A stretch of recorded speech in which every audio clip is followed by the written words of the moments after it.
Alright, boys and girls, today we're here to answer one question, and that is, if we were to take the whole Earth and we were to dig a tunnel all the way from the surface of the Earth into the center of the Earth, and we were to drop some mass down that hole, just how fast would that mass right here be going when it got to the center of the Earth?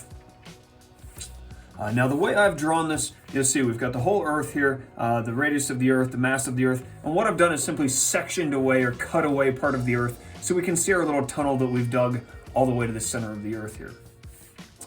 So we're going to drop this object down here. We're going to say this little mass has some mass. We'll call it little m. It's a little mass. I mean, it's the size of Connecticut, but we're saying it's little. I couldn't draw it appropriately small. It wouldn't show up on the page. So we have this Connecticut-sized mass. We're dropping this thing all the way down to the center of the Earth. How fast is it going to be going? So, what we're going to do is take a look at the force by gravity, because of course it is the force by gravity that is going to cause this mass to accelerate toward the center of the Earth. So we're going to have some work done by gravity, and we'll get into work and forces and all that in a little bit here. But what I first want to do is actually go through and graph the force by gravity. Okay, now we know that the force by gravity is given by the equation. Force by gravity is negative g m over r squared. This is Newton's law of universal gravitation. And if we were to go through and graph this, what we would see is the farther away we get from the center of the Earth, the smaller the force by gravity is. This is proportional to 1 over r squared. So if I was to graph forces on our y-axis, or the force by gravity on our y-axis as a function of the radius here on the x-axis, what we would see is something that looks like this. Now above the surface of the Earth, that's not really in question at all. We know this falls off at proportional to 1 over r squared. We've talked about this a great deal. But the question is what happens inside the Earth? And you can look at this and say, if we were to drop this ball and allow it to get closer and closer and closer to the center of the Earth, according to this equation right here, this would actually approach an infinite value. There's an asymptote here. If I was to continue graphing this as this object would move inward toward the center of the Earth, if I was to continue this function, this would continue downward, and it's actually asymptotic. And I haven't left myself enough space to show an infinitely negative value, obviously. So we need to figure out exactly what's going on here. And my guess is, and I'll tell you right now, spoiler alert, there's not going to be an infinite force on our little particle as it gets toward the center of the Earth. Because, believe it or not, there's already particles at the center of the Earth, and they don't have infinite forces on them. If they did, they would collapse down into teeny little black holes, and that would suck the whole universe effectively into a single point. So that's probably not going to happen, okay? We don't want to punch a hole in space and time with infinite forces. So something else must be going on inside the Earth here. So this equation somehow breaks down. So what I want to do is take a little bit closer look at what's really going on here with this. Now you'll note when we're talking about using Newton's law of universal gravitation for something out here like a satellite, when we're dealing with a satellite, whether that's the moon or a man-made satellite going around the Earth, we approximate all the mass of the Earth as being at the very center of the Earth. And so it stands logically to hold we would do that again, but the problem is we wind up with this infinite force acting on an object. And so what I want to do is look at what would happen if we were to put this little mass the size of Connecticut right here in the center of the Earth. And using gravity and our understanding of gravity, try to figure out exactly what would be happening to this particle.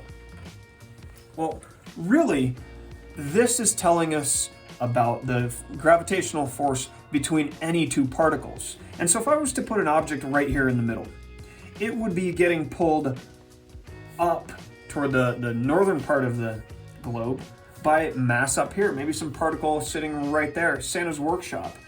It would be getting pulled this way. And then down here where the penguins used to live, and before the ice caps melted, it'd be getting pulled that way. We can see vertically this mass right here at the center of the Earth, those forces are canceling out. And the same thing is happening left to right. A little bit of mass over here is being canceled out by a little bit of mass over here. The object is actually being pulled equally in all directions. And so the first thing we realize is for an object right at the center of the Earth, there is no net force by gravity due to the Earth's mass. It's being pulled equally in all directions. So if we were to put an object right there, it would actually feel weightless. It's not that gravity is not acting on the object, it's simply that the net force by gravity is zero in all directions. So an object would just seem weightless there. Now that seems to totally go against this idea, or what we're plotting here, of this infinite force at the center of the Earth. So if this equation doesn't really describe what's going on here at the center of the Earth, let's take a look at this a little bit different way. And what I want to do is I want to look at what would happen if a particle was not on the surface of the Earth or way out here, where this equation is most definitely holding true, and not right at the center where all of our forces by gravity are canceling out. But I want to look at some point right there. What we're going to do is we're going to take a look at a particle, or we're going to put our little mass the size of Connecticut right here at this point. And I want to look at the forces that are acting on that. Now the fact of the matter is gravity is still acting on this. Gravity always acts on everything per this equation, but we need to look at where the masses are. And so to do that, I want to break up the whole entire planet into really two shells.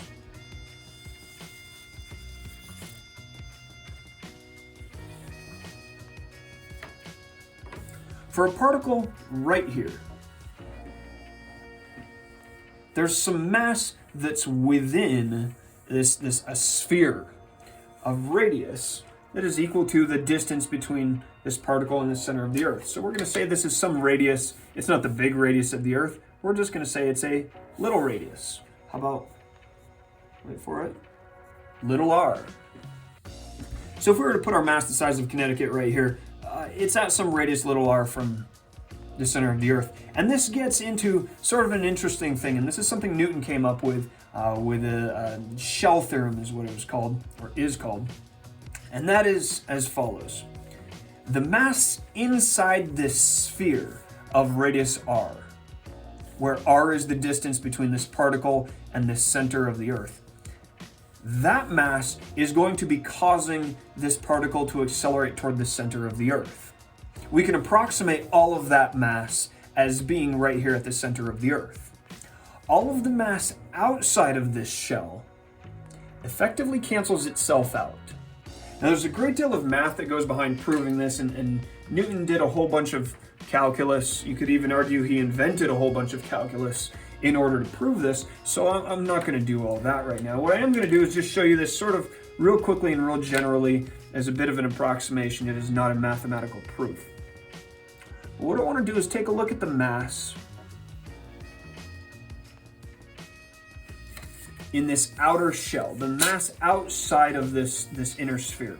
So out here we've got this sort of donut shape, or really you could think of it not as a donut because this is three-dimensional, this is a sphere. You could think of this almost like the outside of an orange or something, an orange peel. It has some thickness to it, but we're not worried about the mass on the inside. And I'm saying the mass on this outside shell is going to cancel itself out. And so if we look at this rather than in three dimensions, just as everything to the left of this line and everything to the right of this line, over here we have a whole bunch of mass, but for the most part it's quite far away from our little particle in question here. And over here we have some mass. There's not that much mass, but it's pretty or relatively close to this particle right here.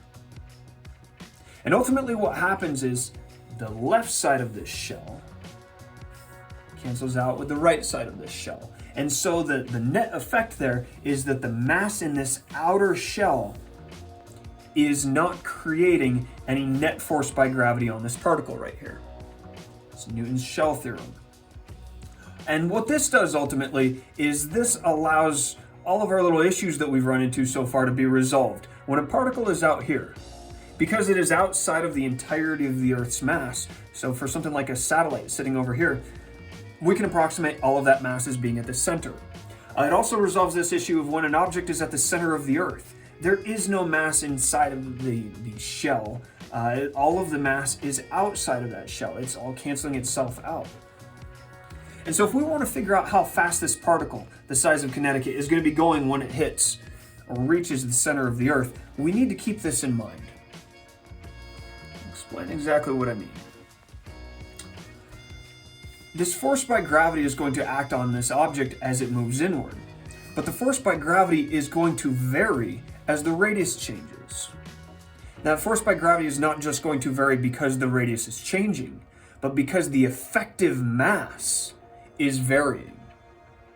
Here we have the total mass of the Earth, but as we move inward, the mass inside this inner shell is going to change as the radius shrinks. The mass will shrink. So what we need to do is look at the mass inside of this shell.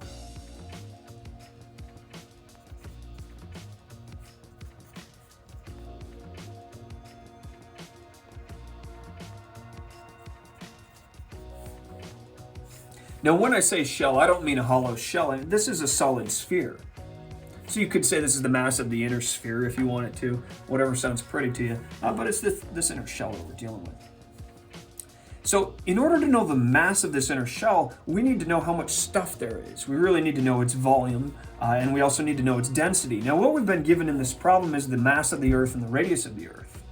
So what we're going to need to do is look at the density of the Earth. And this comes to the one approximation we're making in this problem, and that is that the density of the Earth is uniform. Now, in reality, the density of the Earth is not perfectly uniform, but it makes for this to be a nice mathematical solution here, where it's nice and pretty, so long as we say the density of the Earth is uniform. So, we know that density is equal to mass over volume. So, as long as the density of the Earth is uniform, we can say the density of all points or all particles, all material within this is going to be the mass of the Earth over the volume of this sphere. That is 4/3 pi times the radius of the Earth cubed. So even if I move this particle inward and the mass in question shrinks because we're dealing with a smaller and smaller sphere or shell, the density of that material is going to remain constant. And so to find the mass of the shell, just rearranging our equation for density, we know the mass of the shell is going to equal the density of the Earth, which we found right here, multiplied by the volume of our shell. I wrote an equal sign there. Pay no attention to that stupidness. Mass is density times volume. So, putting this together, the mass of a shell is going to be equal to our density, that's the mass of the Earth, over 4/3 pi radius of the Earth cubed, multiplied by the volume of this inner shell. This is 4/3 pi r cubed. Now be careful, this radius is the radius of our inner shell or our inner sphere that we're dealing with. Our e is the radius of the entire Earth. Now you'll see we have a nice little cancel party here. Pi's, they go away, 4/3 goes away, and we're left with the mass of this inner shell is given by mass of the Earth over radius of the Earth cubed times the radius of our shell cubed. So this is going to be the mass that's determining the force by gravity on this particle right here. So what I want to do now is look at the force by gravity. It's going to get its own color, it's that important. The force by gravity on this particle right here.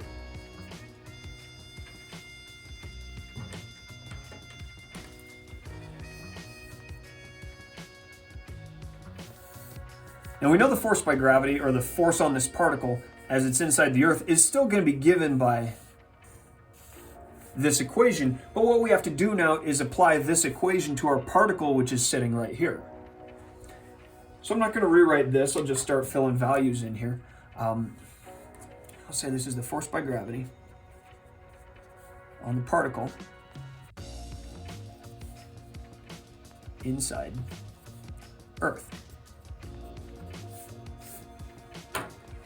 So force by gravity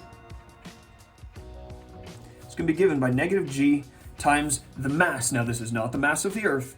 This is the mass of our shell, which we found right here.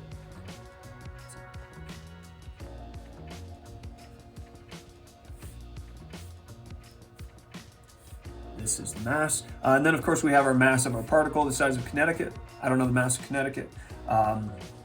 It doesn't have to be Connecticut. I'm joking, kids. All right? It can be whatever state you want. So, divided by the radius squared. Now you'll see this cleans up quite a bit here. We get a force by gravity is equal to negative g m e r e cubed multiplied by m times r. Now I rearrange this a little bit, and you'll see why in a moment. But we've got this force by gravity. And what this is actually telling us is quite important. This is getting dotted box. It's not the answer to the question, but this is pretty darn important, okay? This right here is telling us the force by gravity on this particle as a function of the radius, and you'll see I've got a whole bunch of constants right here, and then I've got r.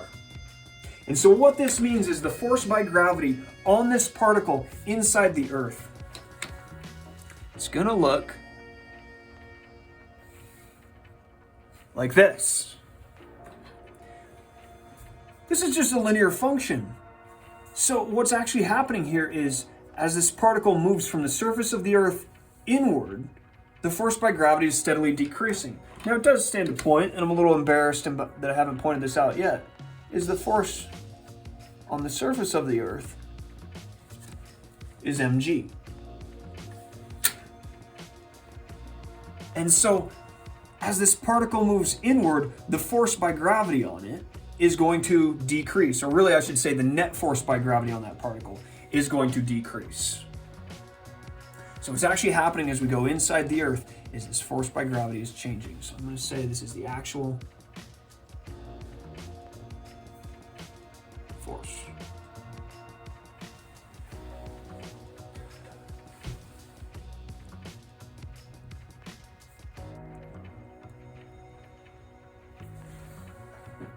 So one of the interesting little takeaways of this is the force by gravity on a person. If I was, didn't have Connecticut here, but I had a person I was going to drop down this well. That force by gravity is the strongest right on the surface of the Earth. If we were to shoot this person off into space, the farther away they get from Earth, the weaker the force by gravity on them becomes. If we were to drop this person down a well, the weaker the force by gravity becomes. And so the reality is, for you sitting there watching this right now, gravity is pulling on you harder right now than it would be anywhere else in the whole universe. If we were to drop you down a well, the force by gravity on you would be less. That is by the Earth, of course. If we were to shoot you a long ways away from the Earth would actually be pulling on you less. So the Earth is pulling on you harder right now on the surface of the Earth than it is anywhere else in space, which is kind of fun. But realize we've had all this fun so far. We've looked at a shell, we've looked at the force by gravity inside the Earth, but what we have not done is actually figured out how fast this darn particle is going to be moving when it gets to the center of the Earth. So let's go over here and do exactly that. Now to do this, I'm going to look at energy, and what I want you to realize is as this particle drops from rest inward toward the center of the Earth, the work done on this particle by gravity is ultimately going to be the kinetic energy of the particle. And so we're gonna keep this idea in mind, is the work by gravity is going to equal the final kinetic energy of the particle. So if we know kinetic energy, we can easily enough get to velocity. So we need to investigate the work by gravity. So I want to let this particle go from here to here, and it's being pulled by a force which is varying as a function of the position. Now you remember work is the infinite sum of, what did I write that? F of x dx. Or you could say F of r dr, F of y dy, whatever you're into. If you're one of the z people, that's not okay, all right? But we're in this case gonna go through and actually be dealing with things as functions of radius. So, we're gonna let a little bit of work be done on this particle as we allow this thing to move inward. And really what's going to happen over and over again is we're going to take this particle and we're going to allow the particle to move in just a teeny little bit, a small change in r, and then over that small change in r, we're going to look at the work done, and then we'll add all of those works up. I'll stop talking and do more mathing. So what I want to do is just look at the work done and letting this particle move a teeny tiny little distance. We know there's going to be a force by gravity on it that is negative g m over re cubed multiplied by r. And then this is going to be times dr, the infinitely small distance we're allowing this to move inward. Well, this is the work done in allowing this particle to move an infinitely small amount inward towards the center of the Earth. So the total work done, of course, is simply going to be negative gme m over re cubed rdr, and we're going to integrate this. Now, I know a whole bunch of you right now are sitting there going, what are we going to do with this negative? We don't want this negative in here. Too bad. You'll see it sorts itself out. All is well, folks. And here's why. Because we're going to be integrating as we drop this object from the surface of the Earth to the center of the Earth. We're going to be integrating from RE to 0. That is, we're going to let this particle move an infinite number of times in infinitely small distance each time, having a teeny little bit of work done each time. And so we're going to summate all of those works, and hence the infinite sum. And so we get the work done. It's equal to negative g m over r e cubed. Really all we're dealing with is the integral of r with respect to r. So this is going to be 1/2 r squared, and we're evaluating this from re to 0. Now, if you want to clean this up a little bit, you can simply flip-flop your limits of integration, and that's going to change the sign on this whole thing. So if this sign hanging out here that's negative is bugging you, realize it's just a matter of setting our limits of integration. Ultimately, what we wind up with here in evaluating this is the work done by gravity as this thing falls inward is going to be g m over re cubed. I'll put my 1/2 in there, so I got a 2, and then I'm evaluating this at re squared, minus 0 squared if you really want. You don't need it though. So this is the work done by gravity. So as this object falls inward toward the center of the Earth, gravity is going to do that much work. And remember, going way back to up here in this problem, the work by gravity is ultimately going to be the final kinetic energy. We're exchanging potential for kinetic energy. So we're just going to set these two equal to each other.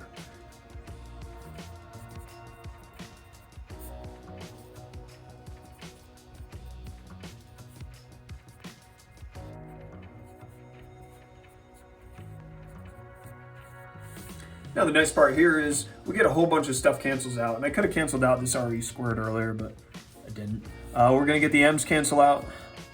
That cancels out. You'll actually see the 1/2s go bye-bye. And what we're left with is the velocity of this particle at the center of the Earth is g me over re. And we take the square root of it. Now, in looking at this, with this function right here, it's a number, or it's a value. It's a. Looking at this, there's nothing huge that pops out at us here. This is just how fast a particle would be moving if we were to drop it inward toward the center of the Earth. But here's the catch. This is the big deal in this whole thing. This is the velocity of a satellite as it was orbiting the Earth. If I was to have a tiny little satellite, say right here, just above the surface of the Earth, zipping around the Earth in orbit, it would actually be moving. In order to remain in circular orbit over the surface of the Earth, it would have to be moving this fast to stay in orbit. For the Earth, that would be about 7,000 meters per second. Now, yes, this assumes there is no friction inside of this. This is how we were able to say the work by gravity was equal to kinetic energy, because there was no non-conservative work done here. So we'd have to draw a vacuum in our little tunnel if we were going to drop somebody or kinetic it down it. But still, it kind of works out to be sort of this interesting result. The velocity of this particle at the center of the Earth is the same as the velocity of the satellite in orbit. And the fun part about this whole thing is if I was to dig this tunnel all the way through to the other side of the Earth and allow this particle to just oscillate back and forth, it would actually take 90 minutes, the same time it takes this satellite to go around the Earth. It would take 90 minutes to go here and back. Sort of an interesting thing, and we'll come back to this more when we talk about simple harmonic motion later on. But that's an issue for another day. And on that note, that's all for now.